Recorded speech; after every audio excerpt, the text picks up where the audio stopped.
अपना जीवन बिताते थे। लेकिन इस गांव के चारों ओर फैला हुआ था एक रहस्यमयी और डरावना जंगल, जिसे डार्क वुड्स कहा जाता था। यह जंगल जितना सुंदर था उतना ही खतरनाक भी। लेकिन एक दिन सब कुछ बदल गया। अचानक गांव में अजीब घटनाएं घटने लगीं। फसलें सूखने लगीं, पशु पक्षी गायब होने लगे और एक अजीब सी धुंध गांव में फैलने लगी। लोगों के चेहरे पर चिंता की लकीरें साफ दिखाई देने लगीं। गांव के बुजुर्ग ने बताया कि यह सब एक पुराने श्राप का नतीजा है। बहुत समय पहले गांव के लोगों ने एक दुष्ट सांप रानी को हराया था, जो अपनी जादुई शक्तियों से पूरे गांव पर राज करना चाहती थी। हारने के बाद सांप रानी ने श्राप दिया था कि एक दिन वह फिर लौटेगी और गांव को तबाह कर देगी। और अब वह समय आ गया था।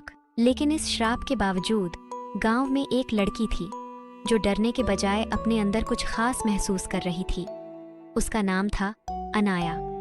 अनाया बचपन से ही कुछ अलग थी। उसकी दादी ने उसे एक रहस्यमयी ताबीज दिया था जो पीढ़ियों से उनके परिवार में चला आ रहा था। इस ताबीज में खास ताकतें थीं जो केवल अनाया जैसे निडर और सच्चे दिल वाले व्यक्ति के लिए काम करती थीं। अनाया की दादी ने उसे बताया था कि यह ताबीज उस समय काम आएगा जब दुनिया को सबसे ज्यादा उसकी जरूरत होगी, और शायद यही वो समय था।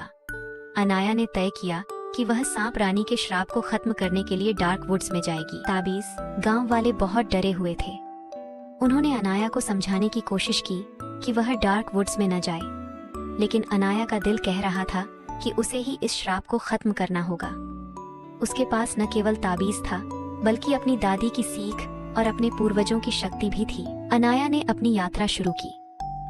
जैसे ही उसने डार्क वुड्स में कदम रखा, उसने महसूस किया कि यह जगह सच में कितनी रहस्यमयी थी। चारों ओर से अजीब अजीब आवाजें आ रही थीं। पेड़ों की जड़ें उलझी हुई थीं और अंधेरे में आंखें चमक रही थीं।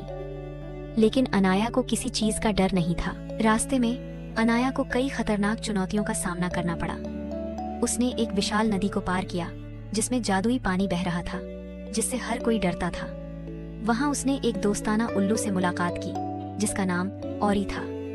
औरी ने अनाया को बताया कि सांप रानी कितनी ताकतवर है और उसे हराने के लिए अनाया को अपने ताबीज का सही इस्तेमाल करना होगा। कई दिनों की यात्रा के बाद अनाया आखिरकार सांप रानी की गुफा तक पहुंच गई। यह गुफा एक विशाल प्राचीन पेड़ के नीचे छिपी हुई थी, जिसकी जड़ें डरावनी और ठंडी थीं। वहां पहुंचते ही अनाया ने महसूस किया कि सांप रानी बहुत ही शक्तिशाली और खतरनाक थी। लेकिन अनाया ने हिम्मत नहीं हारी। सांप रानी ने अनाया को फंसाने की कोशिश की। उसने अनाया पर अपने जादुई मंत्रों से हमला किया, लेकिन अनाया ने अपने ताबीज की शक्ति से खुद को बचाया और साथ ही अपनी तलवार से सांप रानी को चुनौती दी। दोनों के बीच एक जोरदार संघर्ष हुआ। अनाया ने अपनी बुद्धि और साहस का प्रयोग करते हुए सांप रानी को एक गहरी खाई में धकेल दिया, जहां वह हमेशा के लिए बंद हो गई। जैसे ही सांप रानी खत्म हुई, गांव पर से श्राप भी खत्म हो गया। धुंध छट गई, फसलें फिर से लहलहाने लगीं और जानवर वापस आने लगे। गांव के लोग अनाया को देखकर खुश हो गए।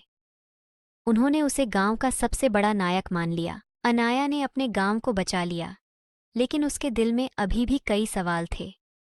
उसने डार्क वुड्स की ओर देखा और सोचा कि शायद वहां और भी रहस्य छिपे हो सकते हैं।